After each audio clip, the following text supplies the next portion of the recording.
శ్రీమాత్రే నమః. చిన్న టీవీ, ఆ టీవీ దగ్గర అందరూ కూర్చొని ఉండేవాళ్ళం. అయితే మా బట్టలు ఎలా ఉండేవంటే లంగా జాకెట్ వేసుకునేవాళ్ళం, మెడలోని నల్లతాడు కట్టుకొని ఉండేవాళ్ళం. నల్లతాడు, ఆంజనేయ స్వామి బిళ్ళ, అది లేకపోతే అసలు నాన్నగారికి కనిపించకూడదు అన్నమాట. అంటే తండ్రికి కనిపించకూడదని పెద్దవాళ్ళు దెబ్బలాడేవారు. అది అయిన తర్వాత చక్కగా బొట్టు పెట్టుకునేవాళ్ళం, కాళ్ళకు పట్టీలు పెట్టుకునేవాళ్ళం. స్కూల్స్, ఆర్సిఎం స్కూల్ అలా కనుక కొన్ని టైంలోనే వేసుకోలేకపోయినా వచ్చిన తర్వాత కంపల్సరీగా అవన్నీ ఉండేవి అన్నమాట. అదంతా అయిన తర్వాత మా నాన్నగారు వాళ్ళు ఏంటంటే పురోహితం కదా, ఆ వాతావరణంలో పెరిగాం కనుక కొంచెం కట్టుబాట్లు అవి ఒకలాగా ఉండేవి.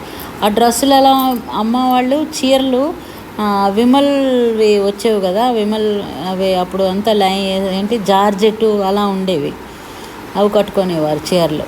మాకు మాత్రం కంపల్సరీగా లంగా జాకెట్టు, స్కర్టు జాకెట్టు, చిన్న ఫ్రాక్స్, ఇవే. మరి మా నాన్నగారు వాళ్ళు కుర్చీలో కూర్చుంటే మేము కిందన కూర్చోవాలి, దూరంగా కూర్చోవాలి. ఇది మాకు